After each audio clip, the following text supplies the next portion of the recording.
I never thought I'd witness the moment when American foreign policy crossed the Rubicon into direct regime change in our own hemisphere. But at 2:47 a.m. Caracas time, everything changed. The call that woke me came from a source inside Southcom I've trusted for 15 years. His voice was barely controlled panic. Operation Phoenix is live. Maduro's been taken. This isn't a drill. In 30 years covering Latin American geopolitics, from Panama to Iraq to Libya, I've never heard that level of strategic shock in a military officer's voice. What unfolded over the next 12 hours represents the most audacious military operation in the Western Hemisphere since the Bay of Pigs, executed with surgical precision that reveals months of planning while the world focused on other crises. This wasn't spontaneous retaliation or escalatory response. This was systematic regime decapitation designed to permanently reshape Venezuelan governance and regional power dynamics. The operation began exactly as planned. Multiple sources confirm that elite special operations forces launched coordinated strikes on 7 primary targets across Venezuela's command structure.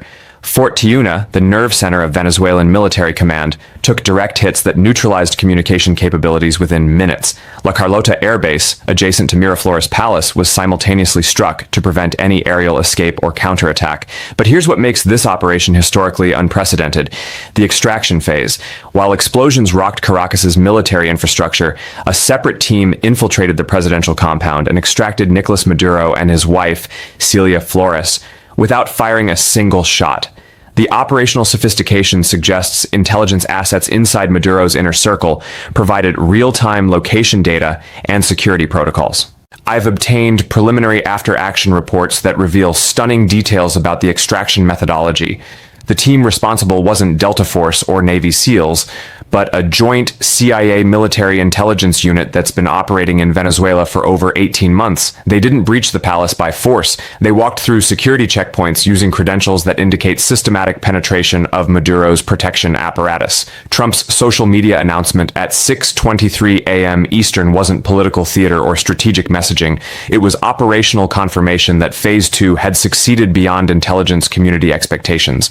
When he stated that Maduro and his wife have been removed from the country, he was providing tactical update to allies and adversaries that the Venezuelan government no longer existed in any meaningful form. The geopolitical implications are staggering and extend far beyond Venezuelan borders to fundamental questions about American power projection in Latin America. For decades, Washington has relied on economic sanctions, diplomatic pressure, and proxy support for opposition movements to influence regional governance. Direct military action represents categorical escalation that redefines acceptable American intervention throughout the hemisphere. What troubles me most as someone who's studied failed regime change operations is how completely this contradicts every lesson we've supposedly learned from Iraq, Libya, and Afghanistan. Those interventions collapsed because they lacked viable governance alternatives and sustainable political support.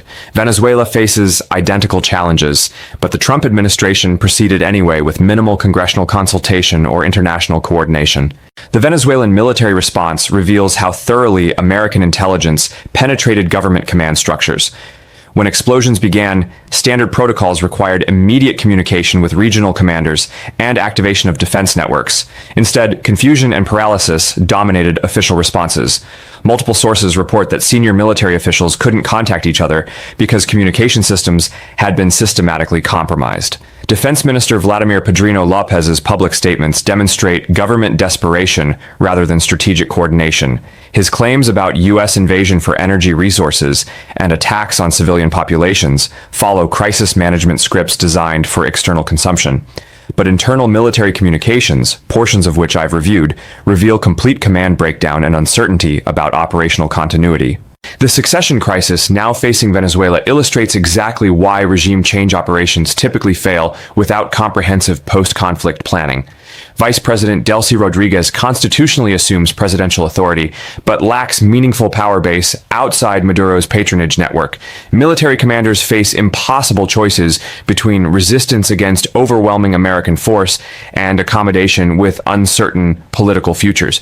Regional allies Cuba and Nicaragua confront strategic disasters that threaten their own regime stability.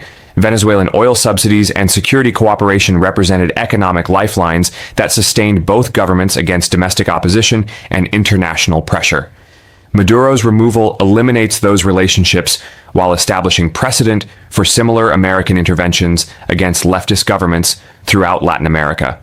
The human dimension of this operation demands recognition beyond geopolitical calculations. Carolina Alcalde's live reporting from Venezuela captures civilian terror that accompanies sudden regime collapse. Citizens waking to explosions, uncertain whether to flee or shelter, rushing to pharmacies and gas stations in preparation for unknown chaos. This is the immediate cost of strategic decision-making in Washington that prioritizes rapid results over sustainable outcomes. What's particularly disturbing is how completely this operation bypassed democratic oversight and international law. Congress received no advance notification about military action that will reshape hemispheric relations for decades. NATO allies, United Nations leadership, and regional partners learned about American intervention through social media announcements rather than diplomatic consultation. The economic implications began manifesting within hours of Trump's announcement. Oil markets spiked 12% as traders calculated disruption to Venezuelan production and potential extension of conflict to other OPEC members. Latin American currencies experienced massive volatility as investors fled regional assets for safe havens. The economic cost of regime change will exceed hundreds of billions regardless of operational success. International law experts are describing this as the most flagrant violation of sovereignty principles since the 2003 Iraq invasion.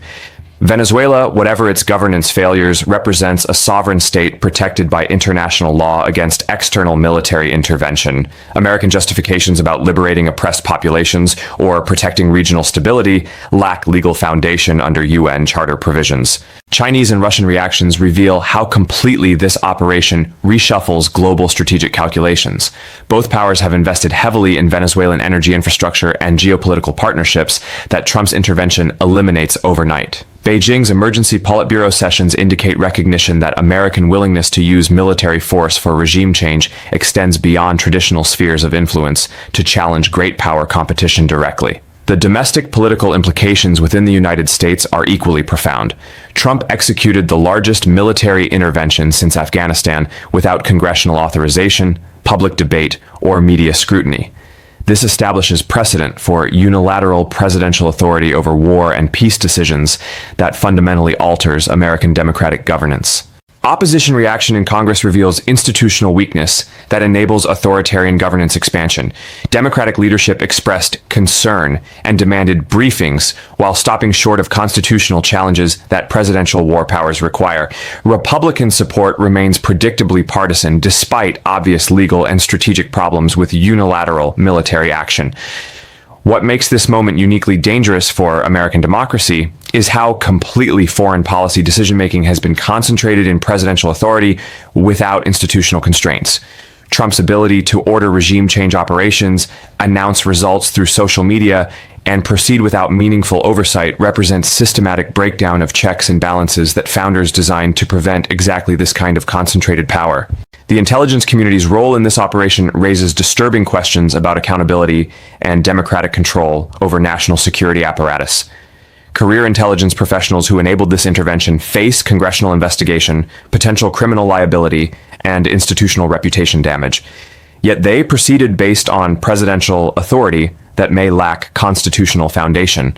Military leadership confronts similar accountability dilemmas. Professional officers who executed these operations followed orders from constitutional command authority, but legal scholars are questioning whether regime change missions exceed presidential war powers under domestic law. The precedent being established could subject military personnel to future prosecution if political winds change.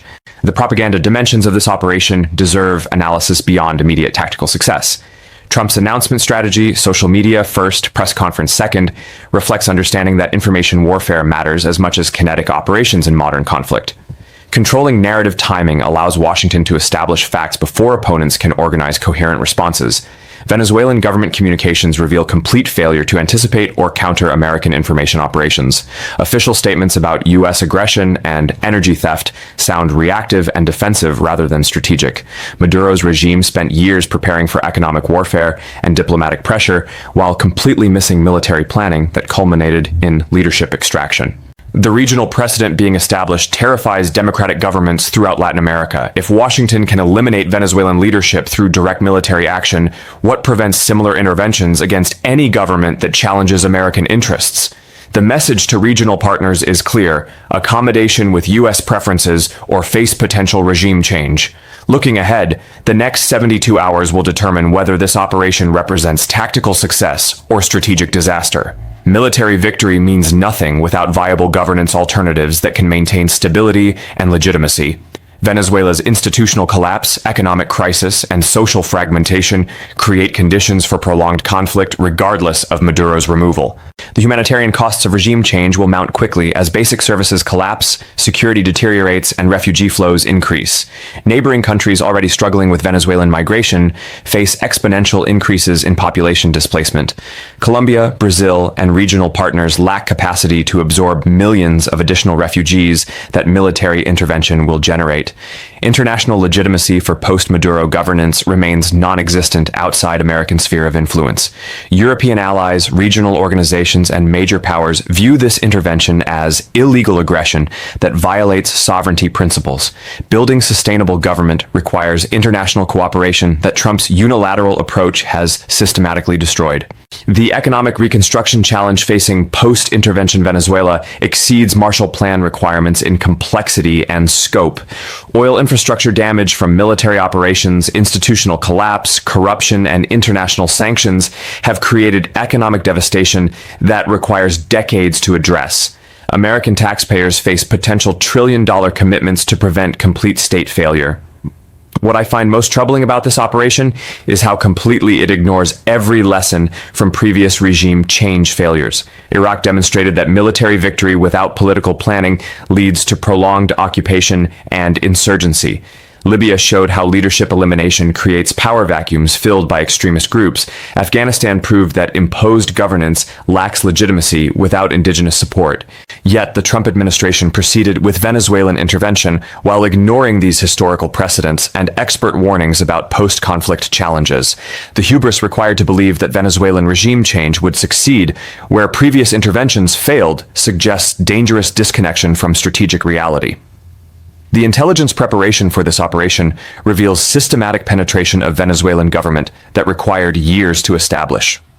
Sources indicate that CIA assets had been placed within Maduro's security apparatus since 2021, providing real-time intelligence about presidential movements, security protocols, and command structures.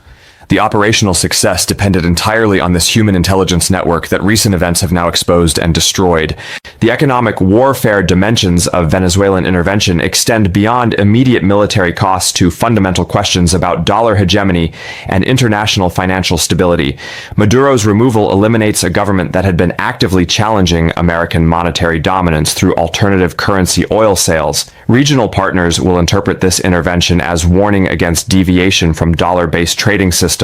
European allies face impossible diplomatic positions balancing legal principles against strategic relationships with Washington. NATO's collective defense obligations don't extend to offensive interventions, but political solidarity becomes impossible when core members act without consultation. The technological aspects demonstrate capabilities that reshape global strategic calculations. The ability to neutralize Venezuelan command systems within minutes indicates cyber warfare integration with kinetic operations that few nations can match. China and Russia are analyzing these tactics to understand vulnerabilities in their own defense networks. Brazilian response will determine whether Venezuelan intervention triggers broader regional instability or isolated crisis. President Lula's government faces enormous pressure from domestic military establishment to support American action while confronting constitutional obligations to defend sovereignty principles. Brazil's decision about border security and refugee assistance will influence whether Venezuelan collapse remains contained or spreads throughout South America. Cuban regime survival now depends entirely on relationships with China and Russia as Venezuelan support evaporates overnight. The precedent of American regime change in Venezuela creates existential threat to Cuban governance that may trigger desperate responses, including military alliance with hostile powers or accelerated nuclear cooperation. The risk of Caribbean militarization increases exponentially. The constitutional crisis now facing the United States extends beyond foreign policy to fundamental questions about democratic governance and institutional constraint. presidential authority to order regime change operations without congressional approval represents monarchical power that founders explicitly rejected. This precedent endangers American democracy as much as Venezuelan sovereignty. As I finish writing this analysis, reports indicate that resistance elements within Venezuelan military are organizing counter-operations against American occupation forces. What began as surgical extraction is evolving into open-ended military commitment that could last years or decades. The easy phase, removing Maduro, has ended. The impossible phase, building sustainable governance, has begun. The world is watching American response to this self-created crisis while calculating whether democratic institutions can constrain presidential power or collapse under authoritarian pressure. Venezuelan regime change represents more than foreign policy decision. It's a test of whether constitutional democracy survives concentrated executive authority. History will judge whether Operation Phoenix represented strategic brilliance or catastrophic overreach. But for millions of Venezuelans facing uncertain futures and Americans confronting constitutional crisis, the immediate costs are already devastating. Trump captured Maduro, but the real question is whether democracy survives the victory.